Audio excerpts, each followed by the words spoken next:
We are playing a game. And the game runs like this. The only thing you really know is what you can put into words. Let's suppose I love some girl rapturously. And somebody says to me, would you really love her? Well, how am I going to prove this? Well, say, write poetry. Tell us all how much you love her. Then we'll believe you. So if I'm an artist and I can put this into words and convince everybody that I've written the most ecstatic love letters ever written, they say, all right, okay, we'll admit it. You really do love her. But supposing you're not very articulate, are we going to tell you you don't love her? Surely not. You don't have to be Heloise and Abelard to be in love. So the whole game that our culture is playing is that nothing really happens unless it's in the newspaper. So when we're at a party, and there's a great party, somebody said, it's too bad there wasn't a tape recorder.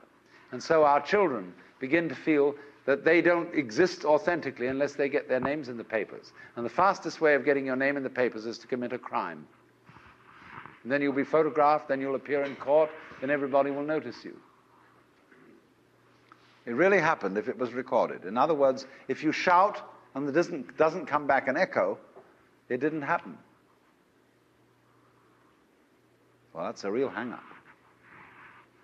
It's true, there's fun with echoes. We all like singing in the bathtub because there's more resonance there. And when we play a musical instrument like a violin or a cello, it has a sounding box because that gives resonance to the sound. And in the same way, the cortex of the human brain enables us, when we are happy, to know that we are happy. And that gives a certain resonance to it. If you're happy and you don't know you're happy, there's nobody home. But this is the whole problem for us. Several thousand years ago, human beings evolved the system of self-consciousness. And they knew. There was a young man who said, though, it seems that I know that I know. What I would like to see is the I that knows me when I know that I know that I know. You see? And this is the human problem. We know that we know. And so there came a point in our evolution when we didn't guide life by just trusting our instincts, and had to think about it, and had to purposely arrange and discipline and push our lives around in accordance with foresight and words and systems of symbols, accountancy, calculation, and so on. And then we worry. Once you start thinking about things, you worry as to whether you've thought enough. Did you really take all the details into consideration? Was every fact properly reviewed?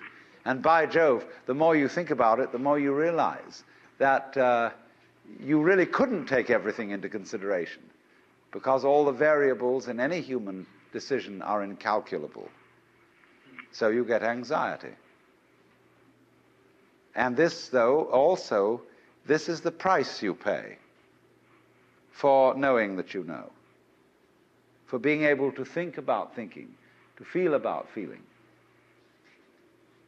And so you're in this funny position. Now then, do you see that this is simultaneously an advantage and a terrible disadvantage? What has happened here is that by having a certain kind of consciousness, a certain kind of reflexive consciousness, being aware of being aware, being able to represent what goes on fundamentally in terms of a system of symbols, such as words, such as numbers. You put, as it were, two lives together at once, one representing the other.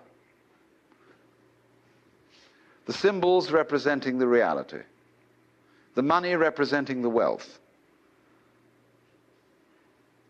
And if you don't realize that the symbol is really secondary. It doesn't have the same value. You know, people go to the supermarket and they get a whole cartload of goodies and they drive it through, and then the clerk fixes up the counter and this long tape comes out. And you say, $30, please. And everybody feels depressed. Because they give away $30 worth of paper, but they've got a cartload of goodies. And they don't think about that. They think they just lost $30. But you've got the real wealth in the cart. All you parted with was the paper. Because the paper in our system becomes more valuable than the wealth.